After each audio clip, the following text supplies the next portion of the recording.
Bonjour à tous, on est le mardi 14 mai et bienvenue dans Entrée des artistes. Merci d'être encore fidèles à notre émission. Merci à mes chers chroniqueurs d'être toujours aussi présents. Je vais vous les représenter rapidement, hein, ça fait pas de mal. Zach Naranjo, bonjour. Bonjour. Bonjour. Marina Gauthier, bonjour. Bonjour tout le monde. Elle est de retour du soleil. Lisa Bretzner, bonjour. Bonjour. Elle est toujours là, toujours aussi souriante. Marie-Caroline Morel, bonjour. Bonjour Nadir. On embrasse très fort nos chroniqueuses qui ne pouvaient pas être avec nous cette semaine. Adeline, Roxane et Alexiane, on les embrasse très très fort. Elles nous manquent. Oui. Alors là, c'est un petit peu spécial car nous n'avons pas un invité, mais on en a trois. Alors je vais vous expliquer ce qui s'est passé. C'est que nous avons nous avons Rémi Prin qui est avec nous. Rémi, bonjour. Salut. Salut. Et en fait, nos invités de jeudi, c'est-à-dire après-demain, sont venus avec 2 jours d'avance. Oui, mais c'est la faute à la météo. Je crois qu'on était en décembre, du coup je suis complètement paumé au niveau temporaire. Ah oui, tu n'avais pas quel jour en tête, donc on s'est dit vous pouvez rester avec nous, ça fait toujours plaisir. Donc on va quand même vous les présenter. Aline Diallo et Thibaut de Lucie, bonjour. Bonjour. Qui eux, jeudi, nous parleront de la pièce Le crime était parfait ou presque au théâtre La Boussole. Mais avant tout, on va commencer un peu avec des petites chroniques gentillettes, hein, n'est-ce pas? Rémi déjà, alors pourquoi Rémi est présent? Parce qu'on va parler plein de choses avec Rémi. On va notamment parler de Salem, qui se joue en ce moment au théâtre de Belleville, que j'ai eu la chance d'aller voir hier soir. Donc les réactions sont encore tout à fait récentes. Je crois que Lisa, tu l'avais vu également, ce spectacle-là. Oui, dans une version antérieure. Je ne sais pas si ça a beaucoup évolué depuis. Si, ça a bougé un peu. Ah, d'accord. bien. Peut-être les comédiens n'étaient peut-être pas les mêmes également. Ouais, il y a eu un changement. D'accord. On va parler également du théâtre des 3T. Qui ouvre très prochainement à Saint-Denis. Le 22 mai, oui. Donc dans une semaine, c'est ça, à peu près une semaine. On va parler de plein d'autres choses, parce que ce qui est bien, c'est qu'on a presque tous les métiers du théâtre, du spectacle vivant autour de la table. On va pouvoir parler, débattre sur plein de choses. Mais il y aura aussi des jeux, ce sera ça va pas être plombant, on va bien s'amuser également, rassurez-vous. Et pour commencer, on va commencer par une petite chronique. Qui c'est qui veut commencer sur une chronique? Levez la main. MC. Ah bah Marie-Caroline MC, alors la chronique de MC, de quoi vas-tu nous parler aujourd'hui MC? Eh bien aujourd'hui, moi je vais vous parler d'un ami proche. Merci. Et de son métier. Non, Nadir, pas toi. Ah. Mais tu es un ami proche. Et de son métier qui est peu connu. Enfin, en tout cas, moi je connaissais très peu ce métier de l'ombre. Mais il m'en a parlé énormément en détail. Et il s'agit de la voix off, du doublage et des livres audio. Alors, les trois sont des choses différentes, mais ils se retrouvent quand même tous par le principe d'un micro et du mystère. Donc Pierre-Henri, que je nomme PH, est donc un ami qui voulait être comédien. Il a donc fait une formation théâtrale privée et par hasard, s'il y a un hasard quelque part, PH s'est retrouvé à faire un essai de voix off par le biais d'un copain. Et ça l'a immédiatement passionné. Donc quand je l'ai interviewé pour parler de lui dans cette chronique, il m'a dit un truc qui était particulièrement étonnant. Enfin, il était très enthousiaste sur un point très fort du doublage et de la voix off. C'est que dans ce secteur-là, on oublie le physique, on oublie l'âge. Et ça laisse une palette immense de jeux qui s'offrent aux comédiens et comédiennes qui ne pourraient pas le faire à l'image. Et même de façon compliquée au théâtre. Et donc, lui, ce qui est marrant, c'est qu'il a une 40aine d'années et il double des jeunes, des adolescents de 16 ans. Et donc, ça fait partie du fameux mystère un peu magique de ce métier, où en fait, l'impensable devient réalisable. PH fait également des livres audio où il s'approprie à sa façon et avec ses émotions de belles histoires, ainsi que de la voix off pour des publicités. Bref, une vie riche et très variée, qu'il ne cesse de découvrir et qui apporte plein de choses, même si évidemment, comme une grande majorité des comédiens et des comédiennes, la concurrence est rude. Et il ne faut jamais cesser d'aller à la rencontre des professionnels et surtout ne pas se faire oublier. Mais voilà, dans cet univers peu connu, joyeux, étonnant, aujourd'hui il y a une ombre qui vient s'ajouter au tableau, et là vient ma question. Ah, je sais de quoi tu vas parler. L'IA. Exactement. C'est une copine à vous, Lia, voilà, c'était bonjour. On va redevenir sérieux après. Oui, l'IA, donc l'intelligence artificielle. En fait, ça met en grand danger de nombreux métiers, et notamment celui de la voix off et du doublage. Parce qu'évidemment, ça sera plus économe pour les producteurs. Et en fait, il y a une vraie question qui est est-ce que le virtuel peut remplacer les émotions et l'interprétation d'un comédien ou d'une comédienne derrière son micro ? Et donc là, PH, on a parlé avec émotion de toutes les voix françaises qui ont doublé les grands acteurs comme Julia Roberts, Nicolas Cage, Richard Gere, enfin toutes les voix qui ont bercé notre enfance et aussi dans les Disney.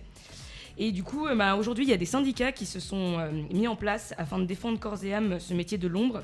Et donc, à travers cette chronique, je célèbre la voix off, le doublage et les livres audio. S'il vous plaît, ne nous remplacez pas par des machines. Oui. Ah oui, bah oui. Et d'ailleurs, je tiens à rebondir là-dessus parce que c'est hyper intéressant comme sujet sur l'IA. J'ai appris il y a pas longtemps dernièrement que des grosses productions cinématographiques faisaient passer des castings à des figurants en leur faisant croire qu'ils allaient faire un tournage ou des choses comme ça sans leur dire le but profondément. Ils les mettaient sur des fonds verts et leur demandaient de faire des mouvements, de faire des choses. Et en fait, ils les numérisent et les gardent dans une base de données et bientôt il n'y aura plus le métier de figurant. C'est honteux. C'est Moi, je trouve ça honteux. Comme utiliser l'IA maintenant pour les doublages, les voix et tout, moi je trouve ça absolument effarant. Ce métier, on a de la chance, nous en France, enfin je trouve, après vous me dites si je dis une connerie ou pas, d'avoir d'excellents comédiens donc ce sont des comédiens de cinéma, de théâtre aussi, et d'excellents comédiens aussi de doublage, qui sont des voix maintenant cultes, même à l'international. Quand les stars américaines rencontrent leur voix française, ils les connaissent déjà, ils les reconnaissent par leur voix. Donc les remplacer par des intelligences artificielles, je trouve ça effarant et tout simplement honteux. Autant que de ce que tu viens de dire, donc moi non, je suis absolument contre le fait de, comme tout le monde je pense, ce remplacement par économie d'utiliser l'intelligence artificielle pour remplacer les comédiens. On ne peut pas remplacer les émotions d'un comédien ou d'une comédienne, même en voix en doublage, par une intelligence artificielle, aussi douée soit-elle. Pour moi, c'est absolument effarant. Et même si on va plus loin, dans la scénographie, les personnes, tu parles de tous les métiers de l'ombre, les personnes qui créent des décors de théâtre. Là, je ne sais pas si vous avez remarqué, il y a une tendance maintenant dans la projection numérique, où on crée des décors en projection. Et si on va encore plus loin, vous vous rendez compte que même les métiers de personnes qui fabriquent des décors de théâtre, dans l'avenir, mais alors, je parle lointain, tout ça, ça sera des choses qui seront... c'est fort possible, oui, c'est fort possible. Pour nuancer un petit peu, moi je viens de faire une formation voix off avec Julie Bataille qui est une grande dame de la voix et elle n'est pas inquiète. Enfin, elle me disait qu'en tout cas on n'y arrive pas encore à des voix convaincantes. Pour l'instant on a des voix qui vont donner un peu une timeline en fait aux comédiens, aux vrais comédiens. Et elle m'a dit qu'elle a quand même vu dans ses quelques 50 ans de carrière ou je ne sais plus combien précisément, beaucoup de nouvelles technologies arriver et toujours la même crainte revenir. Et c'est vrai qu'il faut s'inquiéter, j'en suis persuadée parce que l'IA va vraiment remettre en question plein de choses dans le monde du travail. Mais je pense qu'il faut aussi pouvoir dire ce qu'est la valeur ajoutée de l'homme là-dedans et qu'on aura peut-être une manière différente de travailler, qu'on va intégrer ces techniques-là aussi d'une certaine manière, mais qu'on va garder cette valeur ajoutée. Je pense que personne n'a envie d'entendre une voix automatisée ou sans se dire que c'est une voix d'IA. Après, parfois, on ne pourra plus voir la différence, c'est vrai. Mais pour certaines productions, on continuera à privilégier l'humain. Et c'est vrai qu'il ne faut pas banaliser par contre les productions déjà très automatisées, tout ce qu'on a sur Netflix, etc. C'est déjà aujourd'hui ça peut être fait par une machine aussi bien, parce que de toute façon les scénaristes et les acteurs qui le font suivent déjà des trucs très spécifiques qui les encadrent dans leur logique de production. Mais bon voilà, moi c'est aussi un truc que j'aborde sur scène, l'IA, et ça me parle beaucoup et je pense qu'il faut nuancer, voir des deux côtés et pas avoir peur et comprendre comment ça marche et comprendre les limites aussi de l'IA. C'est plus la pub je trouve, parce que là il y a un réalisateur qui était très fier d'annoncer il y a une dizaine de jours qu'il avait fait une pub entièrement en IA. Oui. Et j'ai enfin moi ce qui m'a choqué c'est sa fierté de dire vous avez aimé la pub et c'était une IA. C'était de l'IA. Et c'est pour le challenge, c'est pour je pense que c'est une étape dans l'intégration de ces techniques. Il y a des grandes enseignes, genre il y a eu Jennifer, il y a eu des grandes enseignes qui ont fait que leur promo là-dessus. Et j'étais un peu étonnée c'est plus dans la pub moi que je m'inquiète plus. Ouais, après c'est quand même ça peut arriver très vite ça peut être ça se développe et c'est déjà là d'ailleurs. En fait, ça marche très bien dans la traduction déjà. Et en fait déjà que la concurrence est énorme dans ce milieu de doublage, de voix off et comme les comédiens et comédiennes ce sont des comédiens et des comédiennes et c'est un milieu où c'est encore presque plus concurrentiel que au théâtre, etc. Et du coup, il y a une vraie crainte parce que quand bien même certaines productions garderont des personnes physiques, des comédiens et des comédiennes, quand bien même la concurrence sera encore plus forte et retirera énormément de personnes. Mais en même temps, on va produire beaucoup plus de contenu aussi. Comment ? On va produire aussi beaucoup plus d'images. Enfin, on en produit de plus en plus, quoi. Aussi, beaucoup plus de contenu, beaucoup plus. Donc, je pense que Je pense que les voix automatiques vont remplacer une partie, vont donner accès à des voix off, à des producteurs de contenu, des petits producteurs par exemple. Mais après, effectivement, on a raison de se syndiquer et d'agir là-dedans, hein, parce que parce qu'après il y a voix automatique et après il y a voix off et il y a doublage. Ouais. Ce sont deux choses complètement différentes. Moi, je rebondis un petit peu là-dessus parce que j'aime beaucoup suivre les quotidiens des comédiens et comédiennes de doublage. Et j'ai regardé dans la foulée des témoignages comme Patrick Préjean et Richard Darbois, donc qui sont des maîtres dans le doublage de dessins animés et de films américains. Et plus récemment, des comédiennes comme Dorothée Pousseau, que tout le monde connaît parce que, en plus d'être une excellente comédienne, c'est la voix française d'Harley Quinn. Et en fait, même maintenant, dans le processus de doublage, il y a eu une évolution, mais qui ne va pas dans le bon sens. C'est pour ça que moi, je m'inquiète un petit peu. C'est-à-dire qu'en fait, à l'époque de ces comédiens-là, de ces monstres sacrés, ils avaient le film qui passait devant eux, ils avaient les bandes et ils interprétaient ça à plusieurs. Maintenant, ils ont des bribes, ils n'ont même plus la possibilité de voir sur l'écran l'émotion du personnage qu'ils doublent et ils sont tout seuls dans leur coin. On ne leur donne plus la possibilité de faire maintenant ces doublages en groupe comme ils le faisaient à une certaine époque.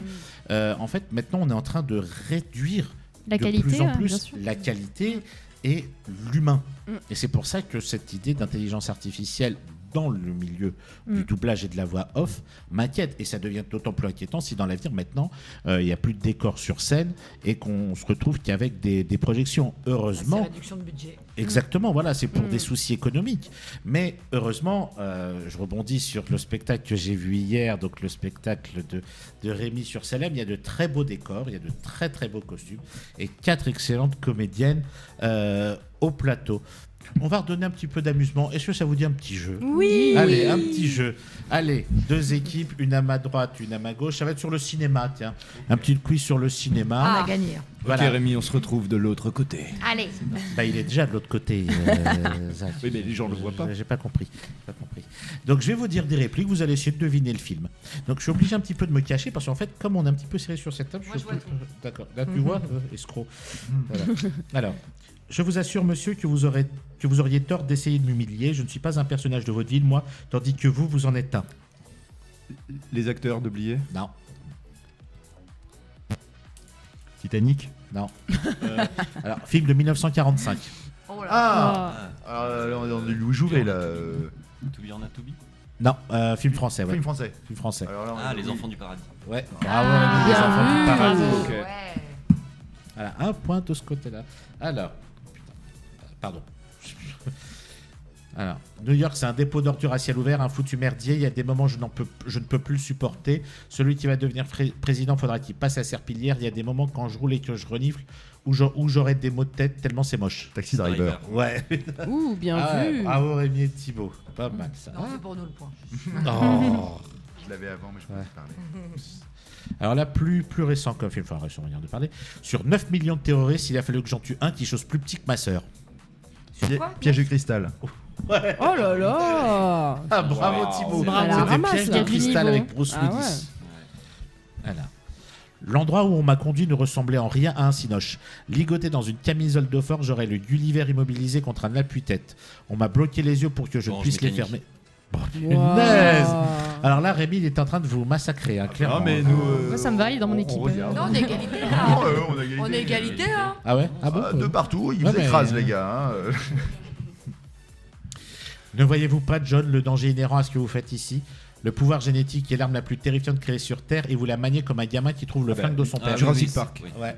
Bien. Allez. Allez, bravo. allez. Alors. Franchement, je ne te comprends pas, Alexandre. Tu es bizarre depuis quelques temps. Hier soir, tu as quitté le repas en plein milieu. C'était C'est très faux. grossier vis-à-vis de Julie. Oh shit, j'ai dit Julie et pas Pamela. Ah, Film. cuisinière des porcs. Non, film français de 1973. C'est pas évident là, ton cousin. Ah bah. 73. 1973. Dis Julie et pas Pamela. Vous voulez une autre réplique? Ouais, Ouais. vas-y. Un tournage de film, ça ressemble exactement au trajet d'une diligence au Far La West. nuit américaine. La nuit américaine de Truffaut. Punaise, Mais oui, bien sûr. Oui, oui. Alors. Eh, moi j'en ai un. Moi j'en ai un. Mais Pretty Un peu Woman. plus facile. Mais qu'est-ce que c'est? C'est de la merde? Non, c'est Clouk. Le Père Noël est une ordure. Ah, mais j'avais reconnu dès le début, mais j'attendais la fin de l'interprétation de Marina, en fait. Je peux On voit essayer, qu'il y a pris beaucoup de ou pas plaisir. Vas-y, essaye, alors vas-y. Ok. Voilà. On a gagné. Tu vois, là, tu me parles de film, c'est dans ma cam.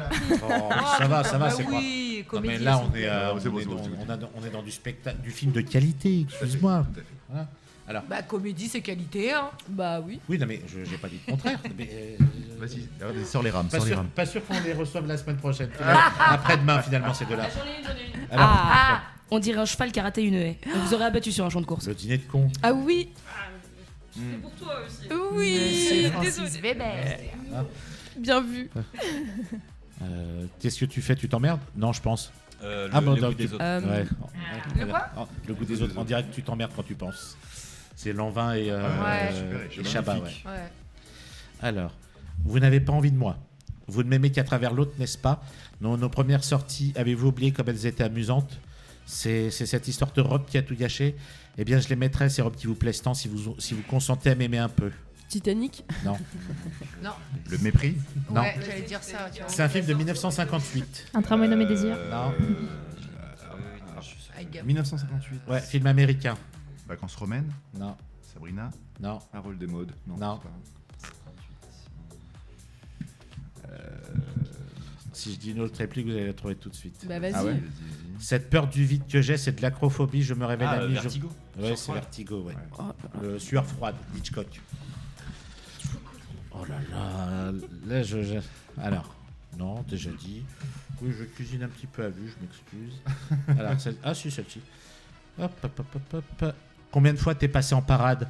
Normalement, il n'y a que toi et 4 pantins, des pauvres types, des SDF qui touchent à peine 10 $ sur les fonds de la police. Jamais tu te retrouves avec une brochette de 5 malfrats. Jamais. Oh là, il est plus. Non. C'est un Il Scorsese. était une fois dans le. Scorsese, non. Il y a des brigands dans le C'est film. pas un Scorsese, non. C'est un western. Snatch. Non. Film de 95. Ah. Redis la phrase. C'est un... Casino. Non, non. Pas Casino. C'est un classique. C'est devenu un classique. Les affranchis. Non. Fight Club. 95. Non. Non. Les vacances de Ducobu. Seven. Non. Non. Qu'est-ce qu'il y a dans- Alors, une autre oublié la réplique. Le coup le plus rusé que le diable ait jamais réussi, ça a Ah, été la de faire société Ah, du diable. Non, ça a été de faire croire à tout le monde qu'il n'existait Visual pas. Suspect. Ouais. Ah, Voilà. Allez. Celui-là, il vaut 2 points. La dernière réplique, c'est Kaiser Soze. Eh Donc ben ça oui, aurait oui, été bien plus sûr, facile, bien ça. sûr. Voilà. Alors. Tiens, Perdi, je crois avoir une idée. Regardez quel beau labrador. On va tous se rouler dans la suie. On sera tous des labradors. Beethoven. Non. Didier. Non. Ah oui, le chien là, Ouais. non. Non, mais il y a des histoires de chiens dedans. Ah, avec passé Jennifer pour un Danois. Aniston, là. Non. Les chiens de Non. Baskerville. Le Non. voyage à San Francisco. Non. Les oiseaux. Non. Oui. Il y a un des chiens dans les oiseaux d'Hitchcock. Justement, non. Ouais, parce que je me suis dit. Marley. J'ai pas vu le Ah film. oui, Marley, c'est bien vu, mais Non, c'est pas film ça. de 1961. 61 avec Oh. des chiens. Ah ouais, mais là, tu- Avec des chiens. Le limier. Non. Je cherche le limier, le chien. Les soins d'Almas. Mais oui, c'est ça, c'est les soins Ah d'Almas. ouais. Ah ouais, bien. Ok. Bah oui. Alors, dernière réplique. Levez les yeux lentement. Très bien. Vous ne voyez toujours rien. Maintenant plus haut, encore plus haut. Et vous le voyez. Vous êtes affolé. C'est tellement incroyable. Vous avez un regard terrifié. Il y aurait de l'espoir si vous pouviez crier. Essayez de crier. Essayez. Alors, E.T. non. Alors, c'est un film de 1933, mais qui a eu plusieurs remakes depuis. Et un plus récemment. Dracula. Et Napoléon. plus récent. Hein? Napoléon. Star Non. is Born. Non, Frankenstein. non, Dracula. non. Titanic. On n'est pas loin. Alors, Dracula, c'est un monstre. On est sur un autre monstre. Frankenstein. Non, La momie. Edouard Le loup-garou. non, Hulk. non, Nosferatu. Ah ouais. Non. Batman. non. 1933, Batman? C'est pas Frix. Non, La créature l'étrange créature du lac noir. non. Là, il y a un film qui vient de sortir avec ce monstre-là et un Godzilla. autre monstre. L'autre. King Kong. King Kong. Ah. voilà. Ah, Je t'ai pas entendu. J'avais pas entendu King Kong, pardon, excuse-moi. Allez, bon, celle-là, c'est la dernière. J'ai besoin de changer d'atmosphère et moi, l'atmosphère, c'est quoi? Harley Hôtel T. du Nord. Mais quel film? Marcel Ouais. Carr. Hôtel du Nord. Hôtel du Nord. Hôtel eh ben, du Nord. punaise, eh ben, on peut dire que Rémi vous a mis là. J'ai dit Hôtel du Nord. J'ai dit Hôtel du Nord. Voilà, ah, pardon. On va C'est dire que- kiff-kiff, hein. on va dire qu'il y a Non, match. non, Il y a qu'il a match. gagné, je pense qu'il a gagné. Il y a match entre Thibaut, il y a match Non, entre, non, non, entre je pense que Thibaut Rémi a gagné. et Rémi. On va les départager. Et on va les Ah, départager. allez, avec une dernière réponse. question, c'est entre deux. Moi, Voilà, je c'est sais que entre deux qui Rémi et répondent. Thibaut. Il n'était rien, le puits est tout. Les Hazimi ne doivent pas boire à notre puits, ils le savaient. Salam. Laurence d'Arabie. Oui. Bravo Thibaut. Je pense la dernière. Pour Salam. Ah bah ça a donné un petit peu, un petit peu de joie dans cette émission. On a bien fait de se tromper de jour et de venir. Bah oui, voilà, c'est ça, tout à fait. On va marquer une courte pause musicale et on se retrouve dans quelques instants avec Rémi, avec Aline, avec Thibaut. Nous sommes de retour dans Entrée des artistes avec nos invités du jour. Rémi Prin, bonjour. Aline et Thibaut qui sont venus avec 48 heures d'avance. On leur a dit de rester, partez pas sous la pluie quand même, on n'est pas des monstres. Et mes chères chroniqueuses et chroniqueurs, Zach, Marie-Caroline, Marina et Lisa. Et pour démarrer en beauté, Lisa va nous parler de sa petite chronique. De quoi vas-tu nous parler aujourd'hui, Lisa ? Alors, je vais vous parler aujourd'hui de la science-fiction au théâtre. Je vous préviens, c'est un peu mon grand truc, donc je vais faire court, mais assez intense. Saviez-vous que le mot robot a été inventé dans une pièce de théâtre ? Et ouais, robot, ça vient du théâtre. Une pièce de théâtre de science-fiction qui date de 1920 d'un auteur tchèque.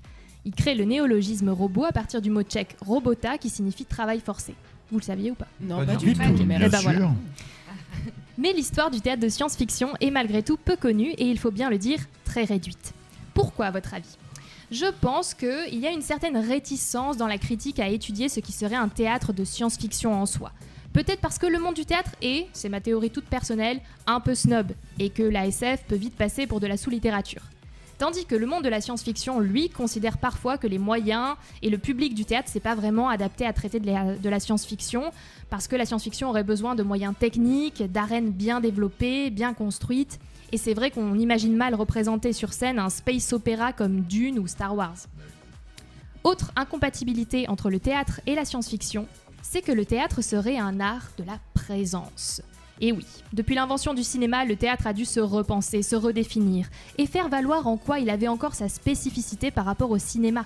Alors le théâtre est devenu, au XXe siècle, l'art de la présence. On n'imite pas le réel au plus juste, on représente. On cherche à rendre présent une situation, une performance qui a quelque chose d'éphémère, d'unique. Le théâtre est sans doute, en effet, l'art dans lequel ce présent qui nous échappe toujours peut être touché du doigt. Or, la science-fiction est un art qui représente le futur. Dès lors, il y aurait une inadéquation fondamentale entre les deux, et je remercie le chercheur Romain Bionda pour cette charmante hypothèse qui explique l'absence d'un théâtre de SF bien développé. En même temps, je reste persuadée, comme beaucoup, qu'en représentant le futur, on place une loupe sur notre présent. Et oui, pour moi, la science-fiction, ça parle avant tout du présent, ça l'exagère, ça montre des traits de notre présent pour montrer ce que ça pourrait devenir dans l'avenir. Il n'y aurait donc pas de contradiction, au contraire, à rendre le futur présent au théâtre, puisqu'en réalité, on parle toujours du présent, on l'exagère.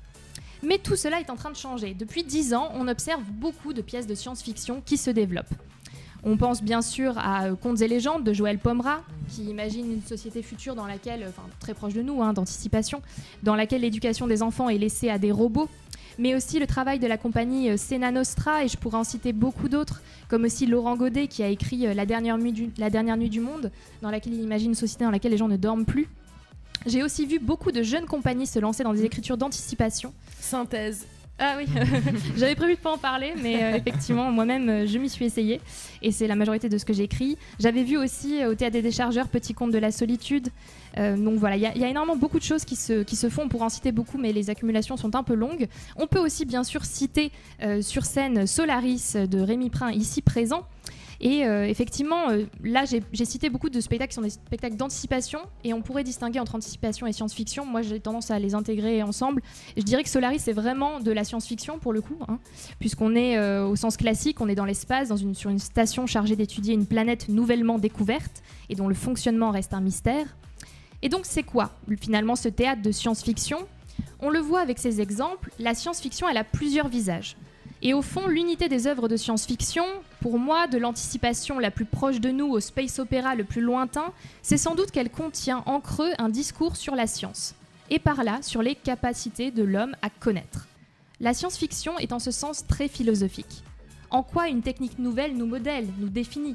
Créons-nous la technique ou bien est-ce que c'est elle qui nous modèle ? Peut-on vraiment savoir quelque chose avec certitude, en dehors des abstractions mathématiques ? Qu'est-ce que la vérité scientifique ? Et là, je fais des clins d'œil à Solaris parce que je trouve que ça aborde vraiment ces sujets. Dans un monde où la science nous divise, Est-ce que l'intelligence artificielle va nous remplacer? On en parlait tout à l'heure. Faut-il se faire vacciner ou non? Quelle histoire est la vraie histoire? La technologie peut-elle nous sauver ou bien nous condamne-t-elle? Nous avons plus que besoin de récits sur la science. Et le théâtre est le lieu où l'on s'interroge collectivement sur nos modèles de société. Et ça depuis le départ. Le théâtre est un art social, contrairement à l'art des plateformes de streaming qui nous isolent dans l'individualisme de nos préférences algorithmées. Pour réfléchir ensemble aux enjeux éthiques de la connaissance et des découvertes, et à ce qui doit être considéré comme une vérité, il n'y a pas de meilleur lieu. D'ailleurs, on peut envisager une pièce de théâtre comme une expérience scientifique. Des personnages vivent une histoire qui reproduit des conditions réelles dans un milieu défini. Ainsi, j'ai envie de dire que les expérimentations scientifiques sont interdites sur les hommes, sauf au théâtre. On peut prendre des hommes et des femmes et leur faire vivre des expériences atroces et observer ce qu'il se passe tous ensemble. Ça donne quoi? De tomber amoureuse de son beau-fils, de devoir sacrifier sa fille aux dieux, de devoir tuer le père de sa promise? Et oui, le théâtre est une expérience scientifique d'une cruauté sans nom. Scientifique, mais qui touche principalement à nous faire expérimenter des émotions extrêmes. Et des modèles sociaux. Qu'est-ce qui est acceptable ou non socialement? Et quel meilleur endroit pour expérimenter des situations extrêmes et nous faire vivre un peu de ce que les personnages vivent? Donc pour finir, je dirais que je pense que la SF connaît un regain, quel que soit l'art dans lequel elle apparaît, et un développement au théâtre aujourd'hui, parce que la technique nous pose question, en particulier aujourd'hui. Nous sommes au bord de révolutions technologiques et scientifiques, que ce soit avec l'IA en informatique, mais aussi en neurosciences, en robotique, et on est aussi au creux de grands dilemmes. Quelle société inventer pour demain? Aussi, je crois que le théâtre peut nous aider à nous représenter des futurs désirables ou à éviter, à nous les mettre en présence, pour savoir ce que l'on veut collectivement dès aujourd'hui. Bravo. Très bien écrit, bravo. Ah ouais, c'est vraiment bravo. Bravo. En fait, à chaque fois que, alors je dis pas que c'est pas le cas pour les autres, mais à chaque fois que Lisa fait une chronique, on est captivé du début à la fin. Vous tous aussi, hein, je précise, mais c'est vrai que Lisa, elle a quelque chose qui fait que peut-être les thèmes, je ne sais pas, mais en fait, ouais, c'est. Puis il y a beaucoup de poésie dans ton écriture. Voilà, aussi. ouais. C'est adorable, je vous remercie. Ça met la pression. Je pense la même chose de vous. La semaine prochaine, elle fera une chronique sur les churros. Ça va être tout aussi passionnant. Et ça nous permet donc de revenir vers Rémi. Donc on va parler un peu de tes œuvres. Donc là, Lisa nous a encensé Solaris de critique. Malheureusement, moi je l'ai raté. Mea culpa. Qui l'a vu d'ailleurs autour de la table, Solaris? Zach, tu l'as vu, et Lisa. Et moi hier, j'ai eu la chance d'assister à Salem. Alors Salem, je me suis dit, c'est vrai que quand on lit un petit peu le résumé de l'histoire, quand on voit la bande-annonce, on se dit mais où on va? Où est-ce qu'on va? Et en fait, ce que j'ai découvert hier soir dans ce que tu as écrit, je te laisserai le résumer après, c'est stupéfiant, mais c'est stupéfiant par l'intelligence, c'est stupéfiant par le talent, c'est stupéfiant par l'intensité. En fait, on est captivé du début à la fin. On sursaute des fois, oui, bien sûr, mais on est vraiment captivé du début à la fin parce qu'on ne sait pas où on est, on ne sait pas où on va. On comprend vraiment qu'à la fin du spectacle, quel va être l'échappatoire. Dans certains spectacles, dans certaines pièces, on sait où on va dès le début. Il y a des pièces où je me suis dit au bout d'un quart d'heure, je sais comment la pièce va se terminer, je vais me faire chier. Avec Salem, on a un petit point de départ, donc ils sont 3 jeunes femmes qui partent en forêt, qui en retrouvent une quatrième en forêt pour faire une cérémonie, on peut dire ça, pour faire une cérémonie. Et on ne sait pas où ça va aller après, parce que c'est vrai que quand on voit le teaser, je le fais à l'anglaise, sur le site, c'est très mystérieux. Il est très court et très mystérieux, donc on ne sait pas où on va. Et on est vraiment stupéfait et subjugué du début à la fin de ce qu'on voit sur scène, notamment par l'écriture, par la mise en scène que tu en as faite et par les 4 comédiennes sur scène qui sont juste absolument géniales. Et la lumière géniales. aussi. C'est toi qui fais la lumière, Rémi, non? Tout à fait. Je trouve que c'est collaboration avec Cynthia l'Hôpitalier. Ouais. Voilà, donc là, je te laisse la parole pour parler de Salem, parce que je pense que tu auras, je suis sûr d'ailleurs, les meilleurs mots pour dire ce qui a vécu le mieux que nous, simples spectateurs, en tout cas. Ok, je vais tu veux la genèse du projet un peu? Oh oui, pourquoi pas, ouais. C'était après Solaris, je voulais continuer à travailler ce que moi j'appelle le théâtre de genre, c'est-à-dire aller dans des genres qu'on a l'habitude de voir au cinéma et pas au théâtre. Ça faisait longtemps que j'avais envie de travailler sur le fait divers de Salem, parce que toute cette histoire de psychose collective qui prend possession d'un village comme ça, qui est un vrai fait divers qui s'est passé en 1692 en Amérique.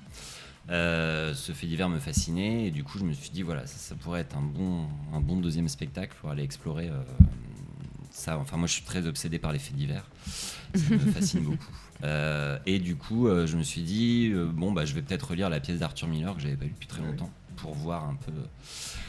Et le problème c'est que quand j'ai eu la pièce d'Arthur Miller je suis un peu tombé de ma chaise parce que j'ai été hyper déçu par la pièce dans le sens où je trouve que le point de vue de Miller dans la pièce me plaisait pas du tout, notamment au niveau du statut des femmes, dans le sens où la pièce en gros est une pièce qui a été écrite pour dénoncer le macartisme et en fait si on regarde vraiment dans la pièce, alors que je trouve le fait divers un peu plus complexe que ce qu'il en fait, c'est que les sorcières, les prétendues sorcières dans la pièce de Miller sont des affabulatrices avec au milieu une allumeuse quoi. Voilà, pour résumer. Et du coup j'étais un peu déçu parce que moi à chaque fois que je lisais ce fait divers je me disais mais c'est pas possible qu'on n'essaye pas de mieux comprendre pourquoi elles s'en sont venues à faire ça. Pour résumer, en gros Salem c'est le fait divers de Salem, c'est des jeunes filles qui se retrouvent dans la forêt une nuit, on est dans une société très corsetée, pour faire une cérémonie, mais qui, à mon avis, devait plus ressembler à une bande de jeunes filles qui font le mur pour aller faire une partie de Ouija dans la forêt. Enfin, rien de très grave, quoi. Le problème, c'est qu'elles se font surprendre par le pasteur, dont la fille du pasteur fait partie de la cérémonie. Cette jeune fille fait une crise de tétanie, tellement elle a peur des retombées. Et du coup, les filles ont été obligées de se réfugier. Et en fait, comme le village commençait à les accuser de sorcellerie parce qu'ils ne comprenaient pas le comportement elles en sont venues à se mettre à dénoncer d'autres gens du village en disant bah non, c'est pas nous, c'est des gens du village qui nous ont possédés, etc. Et en fait, ça a pris des proportions dingues. Et en l'espace de 2 semaines, il y a eu 20 pendaisons, des tortures. Enfin voilà, ça a été un village à feu et à sang. Et en fait, ce que je trouve que ne disait pas la pièce de Miller, c'est pourquoi elles font ça en fait. Parce que oui, peut-être qu'elles dénoncent à tort, peut-être qu'elles dénoncent dans l'urgence, etc. Mais en fait, on n'explique pas dans la pièce de Miller qu'elles n'ont pas le choix en fait. Que c'est ou ça ou on les tue. Donc je suis parti de ce postulat-là. Je me suis dit, puisque c'est comme ça, c'est un fait divers, c'est libre de droit, on ne touche rien de la pièce de Miller et on va écrire.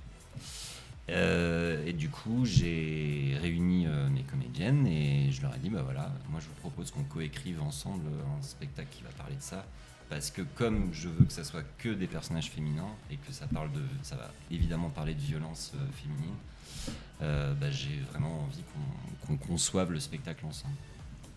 Et du coup on est parti en écriture où en fait moi j'ai dessiné une trame, c'est-à-dire je savais à peu près comment je voulais que les actes se déclinent. Mais l'intérieur des scènes, on les a écrits la plupart du temps presque en écriture automatique, c'est-à-dire qu'on était tous sur des ordinateurs Drive, on lançait une réplique, il y avait quelqu'un d'autre qui répondait, on voyait un peu où la scène allait, sachant qu'ils avaient juste la trame de ce qui devait se passer dans l'acte. Et voilà, et petit à petit, on a conçu un acte, et puis assez vite, je me suis dit qu'en plus d'aller vers le genre horrifique, fantastique, quand bien même ça parle d'un fait divers historique, j'ai assez vite eu envie de faire ce qu'on appelle un survivor, comme les films, ce qu'on appelle les films de survie au cinéma. C'est-à-dire vraiment de me lancer ce défi, de dire est-ce que c'est possible de retranscrire ce genre de truc qui est vraiment un sous-genre du cinéma au théâtre. C'est-à-dire en gros 1h20 de femmes, enfin de personnages qui doivent vraiment sauver leur peau et qui sont sans arrêt pris en étau par des dangers, par des menaces, etc. Voilà, et une fois qu'on a eu le texte complet, très vite, on a décidé que... on a commencé à faire du travail de plateau, et au travail de plateau, on a réagencé le texte, etc. Ça nous a pris 2 ans d'écriture, à coup de résidence, etc. avant d'arriver vraiment à une version qui nous plaisait. Et ensuite, la deuxième étape, c'est que... comme je voulais qu'on se fasse l'inverse de Miller, totalement l'inverse, du coup je me suis dit que les sorcières au plateau, que des huis clos, que des huis clos successifs qui se resserrent sur la situation, et le village, c'est-à-dire les hommes et tout le reste du village représenté que par du hors-champ, c'est-à-dire on ne les voit jamais, et c'est là où j'ai travaillé avec mon créateur sonore avec qui je travaille depuis longtemps, qui avait déjà fait la bande-son de Solaris. On a vraiment imaginé toute une bande son où les villageois sont représentés par une sorte de dialogue qui n'existe même pas, quelque chose de très monstrueux. Et après, avec une spatialisation du son, on a vraiment joué sur la notion d'hors-champ. Et en fait, tu l'as vu hier, mais du coup, tout le spectacle ne joue que du hors-champ. Et en fait, moi, ce qui m'amuse, c'est que moi, je suis sûr que c'est beaucoup plus impressionnant quand c'est bien fait de travailler sur du hors-champ. Donc en fait, tout le village n'est représenté que par de la lumière, que par du son spatialisé, etc. Et elles, au milieu, qui doivent lutter contre des menaces qui sont de plus en plus graves au fur et à mesure du spectacle. Et évidemment, je ne vais pas vous révéler la fin, mais en gros, mon idée aussi, c'était de montrer un spectacle où il y a une vraie sororité qui doit se créer entre 4 femmes qui, au final, n'ont pas beaucoup de choses en commun. Qui, au final, au début du spectacle, sont pas si potes que ça, mais qui, en fait, vont devoir faire front ensemble parce que, complètement le principe d'un film de survie, en fait. Et voilà. Ça donne envie. Mais c'est énorme. Et je rebondis sur ce que tu disais justement sur les voix que l'on entend en dehors des 4 femmes quand elles sont enfermées dans chacun des actes. Quand on entend, c'est vrai, on a l'impression que ce sont des voix d'outre-tombe, des voix démoniaques. Et on se dit, elles sont accusées de sorcellerie. Lorsque nous, on entend les voix de ceux qui interfèrent, donc on a l'impression que c'est en fait, ce sont elles les innocentes et que c'est le démon, les démons qu'il y a autour d'elles. Et c'est absolument brillant. Les 4 comédiennes, on va rappeler leurs noms que j'ai. Alors, Louise Robert, Flora von Chastel, Élise Dautefeuille et Léa Schwartz. Voilà, elles sont absolument extraordinaires dans le jeu, même dans la performance physique. C'est un spectacle qui est très très physique. Je sais pas si c'était le cas de Solaris, parce que malheureusement je l'ai pas vu. Non, c'est pas le même style. Pas le même voilà. style. Mais là, il y a une performance physique très très intense. Et le public lui-même, des fois, est comment dire, et une fois ou deux, je crois, pris à partie. Il y a une fameuse scène où la fameuse scène de bascule. Voilà, et on ne sait pas où on va. En fait, le public ne sait pas où il va. Il est captivé. Il prend même plus compte. Il tient même plus compte de cette histoire de sorcellerie. Il est vraiment à suivre l'histoire de ces 4 femmes, dans le bon comme dans le mauvais. Il y a la fameuse scène de la cave qui est absolument monstrueuse, et elles sont les 4 absolument excellentes dedans. En fait, c'est pas trop facile d'en parler de ce spectacle-là parce qu'il faut le voir. Et d'ailleurs, ça se joue jusqu'à quand et où? Alors, ça se joue au Théâtre de Belleville les dimanches, lundi, mardi, les dimanches à 20h, les lundis et mardis à 21h15 jusqu'au 28 mai. Ok. Voilà. Dimanche, lundi, parfait. Ouais, voilà. on va venir. Si je peux rajouter un truc, Bien parce sûr, que, mais bien parce sûr, que je t'en je trouve prie. que c'est aussi un truc qui moi m'intéressait beaucoup. Enfin, Solaris aussi, c'est très intense, mais comment dire, c'est Pas le même style d'intensité, peut-être. c'est aussi un peu anxiogène, Solaris. Il y a quand même une tension, mais c'est une tension qui est plus, je sais pas comment dire, qui est plus sur le fil du rasoir, etc. Salem, c'est beaucoup plus bourrin, j'ai envie de dire. D'accord. C'est de l'horreur, quoi. C'est de l'horreur, quoi. Ouais. Salem, on est plus dans quelque chose de l'inquiétude. Mais je pense que etc. ça je. Et, Ouais. pardon. Pardon. Et en fait, ce qui a été, je pense, le plus dur à travailler avec mes comédiennes, et c'est là où je les trouve admirables et que vraiment, tous les soirs, je me dis, mais quelle chance d'avoir des gens aussi investis. Mais ce qui a été très dur pour elles, et ça, c'est une vraie déformation, je pense, du théâtre, c'est qu'en fait, ça a été très difficile pour elles de se rendre compte que pour aller dans ce genre de code, il faut décupler le jeu au maximum. En fait, on s'est vraiment rendu compte que, comment dire, il y a eu plein de moments où je trouvais que en répétition, que leur jeu était juste mais trop petit pour passer la rampe du théâtre quand on est dans un spectacle qui est dans un contexte comme ça de survie. Et en fait, c'est quelque chose qu'on voit tellement peu au théâtre que du coup, les comédiennes qui font beaucoup de théâtre ont tellement peu l'habitude de jouer.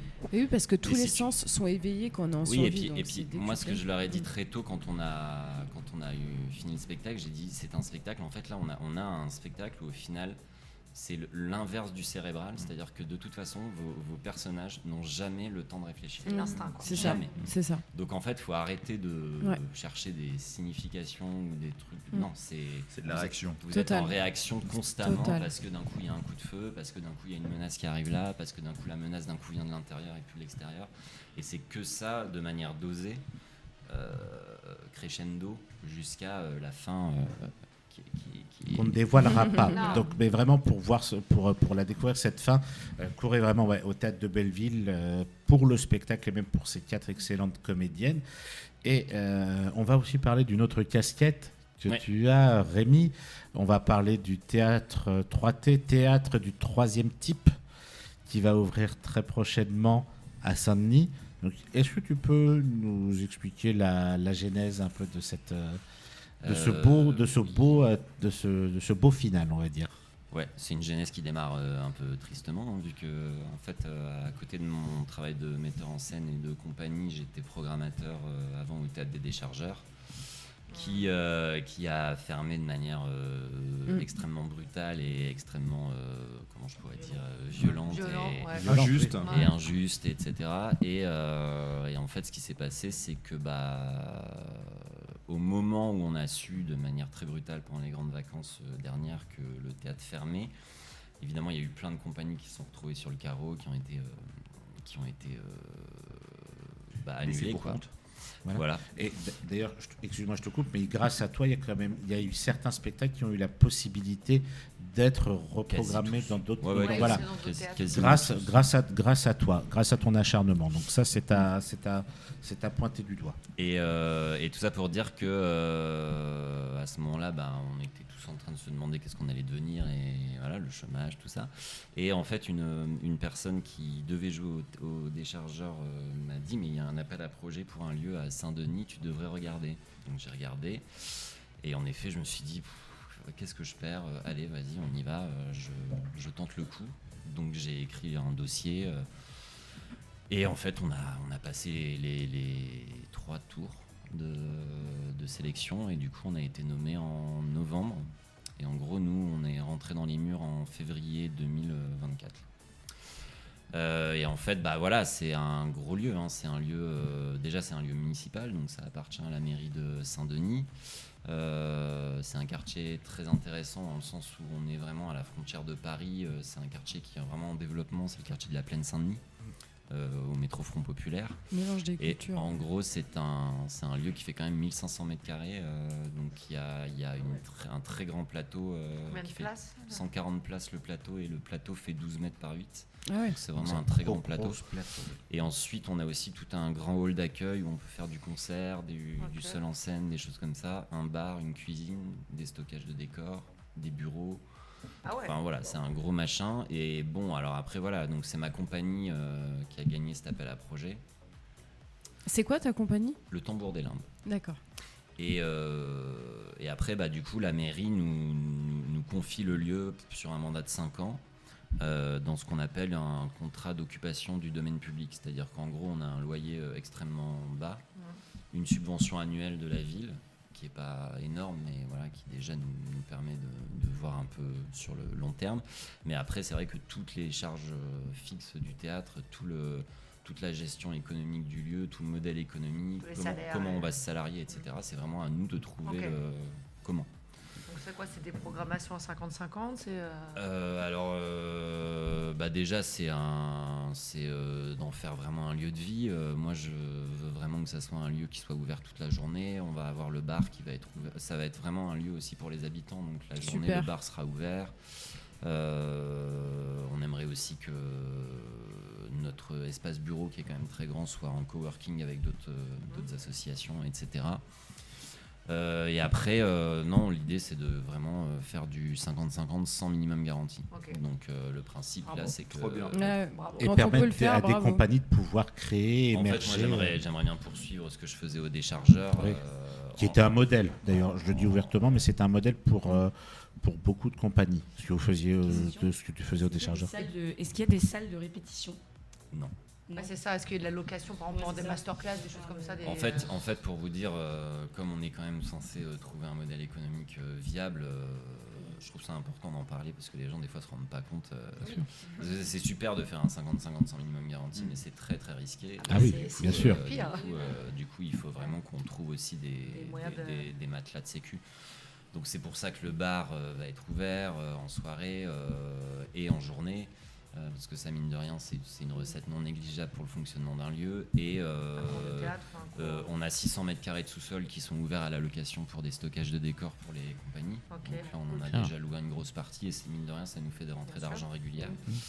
Et on a aussi nos bureaux du coup qu'on va sous-louer. Et après, le principe aussi, c'est que on a dû faire un choix en fait. C'est-à-dire que où on faisait des conditions d'accueil pour ce que j'appelle la programmation officielle, et en 50-50 sans minimum garantie, où on faisait de la résidence gratuite, mais voilà. Donc en gros, nous, les conditions d'accueil sont du 50-50 sans minimum garantie pour la programmation officielle.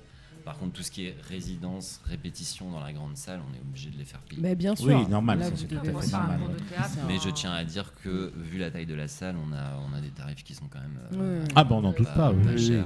On a gardé les mêmes tarifs que les déchargeurs, alors que le plateau faisait 5 mètres par 4 déchargeurs. Ouais, c'est quand même un beau cadeau, on peut dire entre guillemets, pour les compagnies qui souhaitent vraiment émerger.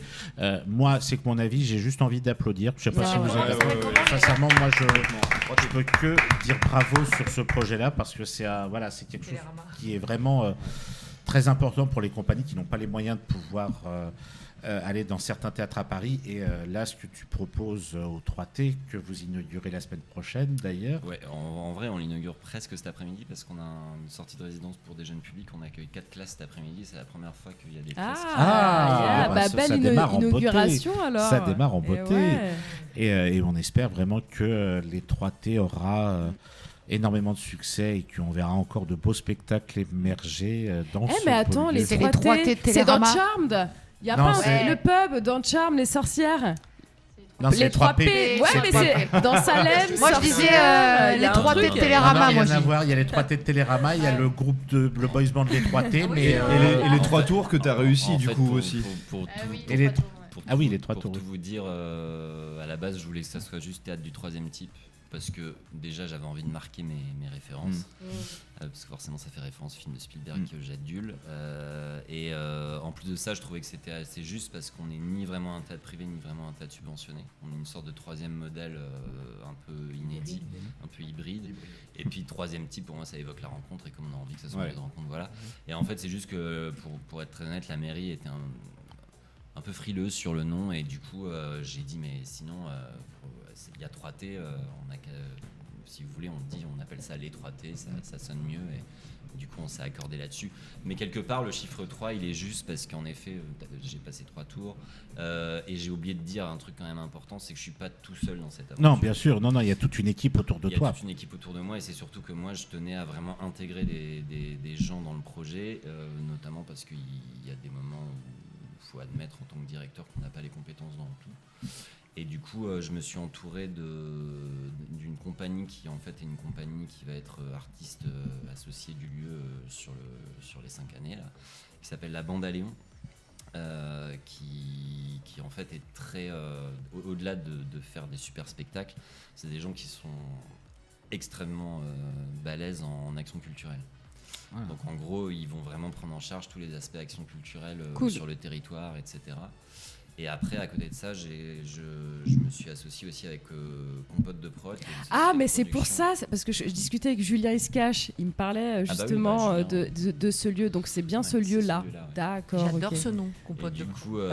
Compote de Prod s'associe au lieu et va va vraiment installer ses bureaux là-bas. Et eux, comme ils sont spécialisés dans le théâtre musical et dans le jeune public, c'est eux qui vont prendre en charge la partie programmation jeune public sur les vacances. Trop bien.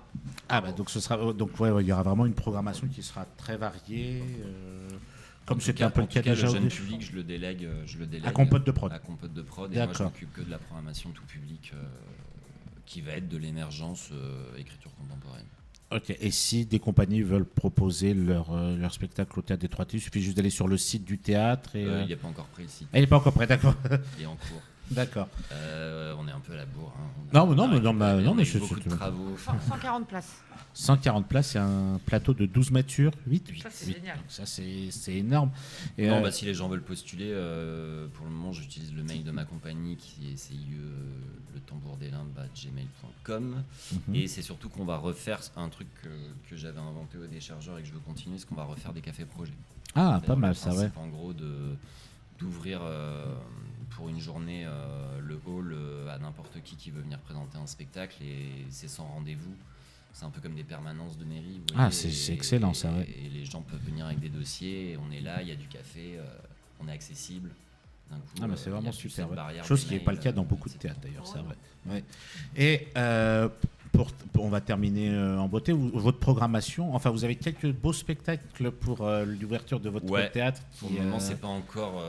C'est des exceptionnels. C'est des exceptionnels parce qu'il faut qu'on lance un peu l'activité. Voilà, pour faire découvrir. Oui. Donc on a des dates exceptionnelles. Là aujourd'hui, on a Ado de Chameau, qui est un jeune public à partir de 5 ans, de qui a très bien marché à Avignon, qui joue une date exceptionnelle pour les scolaires. Après, on va avoir Je m'appelle Adèle Bloom, qui pareil de Franck Arsquet, avec Armel Dodge, qui est un sujet plus sombre, mais très beau spectacle. Qui va jouer aussi une date exceptionnelle le 23. On va avoir une date exceptionnelle du Moby Dick, qui est une sorte de réécriture sociale. Très bien marché. Voilà. L'affiche était magnifique. Et aussi, on va avoir pour le mois des fiertés, on va avoir un grand cabaret queer et féministe le 31 mai. Génial. 31 mai, il va y avoir un grand cabaret qui s'appelle Les Larmes de Vénus. Voilà. Très très beau. Écoute, franchement, Rémi, déjà merci d'être venu, parce que ce monsieur est un vrai bourreau de travail. Il a quand même pris le temps d'être avec nous ce matin. Donc déjà pour parler de Salem, donc on répète, Salem au théâtre de Belleville, dimanche à 20h, lundi, mardi, mercredi 21h15. Non, il n'y a pas le mercredi. Pardon, lundi, mardi 21h15. Venez pas le mercredi, vous ne verrez pas le spectacle. Jusqu'au 27 mai. Je ne me trompe pas là-dessus. Le 28, pardon. Ça va, venez pas le 28, venez le 28, il y aura un spectacle. Et aussi, le théâtre, les 3 T, théâtre du 3e type, qui s'inaugure officieusement cet après-midi. Et on espère qu'il y aura autant de succès, autant de gens qui vous suivront sur ce projet, toi et toute ton équipe, autant que vous aviez du monde pour vous autour des déchargeurs. De quoi est-ce qu'on peut parler un peu pour terminer ? Quelqu'un a un petit mot à dire pour terminer l'émission ? Il nous reste encore 3 petites minutes. De quoi vous voulez qu'on parle ? Thibaut et Aline, puisque vous étiez là avec 2 jours d'avance, vous voulez peut-être rebondir sur ce que disait Rémi justement concernant le théâtre ? Et justement, nous on joue les autres jours. Oui, c'est vrai. Parce que eux, en fait, voilà, il n'y a que le mardi que vous avez en commun tous les deux, et après vous marchez pas dessus. Après, vous n'êtes pas dans le même style. Voilà, vous, c'est un peu, on en parlera après-demain. C'est de la comédie, mais de la comédie très douce, très sympathique, des fois totalement barrée. Et là, Salem, on est vraiment dans un registre très sombre et très intense. Alors. Moi, je me réjouis que du théâtre horrifique revienne. Ah oui. En fait, le théâtre de... Bon, je n'ai pas vu Salem encore, donc je peux pas savoir si l'inspiration Grand Guignol... Non, mais c'est prévu. Si l'inspiration Grand Guignol est très importante pour toi, comme elle l'est pour moi, en tout cas, je trouve que ça manque vraiment cruellement dans le paysage du divertissement, j'allais dire parisien, mais français, en fait. Je peux dire un truc ? Bien sûr. Vas-y, je t'en prie, bien sûr. Mon gros cheval de bataille, et voilà, je citerai personne, c'est que ça fait quand même plusieurs années que régulièrement il y a des spectacles qui sont vendus comme oui, je vois très bien de quoi tu parles. Attention, vous allez avoir peur, etc. Et à chaque fois j'y vais en me disant ok, cool, ça m'intéresse. Et à chaque fois voilà, ça se passe dans une maison hantée, mais en fait c'est de la parodie, c'est les bronzés à la maison hantée en fait. Alors qu'ils ont les moyens. Parce que c'est des énormes productions. C'est pas la Dame Blanche dont... Je ne citerai pas de nom. Non, c'est pas le nom. Alors qu'ils ont les moyens de fou. Tu vas voir ce truc et tu te dis mais c'est dingue et personne n'ose y aller. Tout le monde fait du pastiche, tout le monde fait du second degré. Oui. Et encore une fois, c'est ce que je disais tout à l'heure, c'est ce qui a été le plus dur à travailler et sur Solaris et sur Salem avec les comédiens et les comédiennes, c'est parce qu'ils sont pas habitués à ça. C'est que tu flirtes toujours avec le cliché quand tu vas dans ces genres-là. Mais en fait, si tu vas pas à 2000% premier degré, etc., ça marche pas en fait. Et personne va y croire. Et tu parles du hors-champ, c'était très important, je pense, le hors-champ pour suggérer la peur. On pense en Dans de la mer, les autres avec Nicole Kidman, etc., tous ces films-là. Dès qu'on ne voit pas les choses, on les imagine et c'est beaucoup plus fort. Et au théâtre, il y a une place énorme pour le hors-champ. Il y arrive vraiment avec le plus grand plaisir. Eh bien, c'est la fin de notre émission. Comme disait je ne sais plus qui, le temps qui nous était imparti est parti.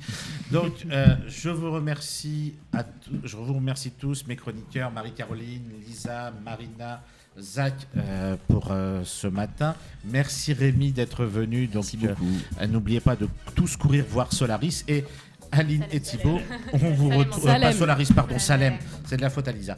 Et Aline et Thibaut, on se retrouve nous jeudi. Pour parler de la pièce Le Crime était parfait, ou presque, au théâtre La Boussole. Voilà. Et donc en attendant, foncez au théâtre de Belleville, voir Salem, je précise, et venez découvrir le théâtre des 3T, théâtre du 3e type à Saint-Denis.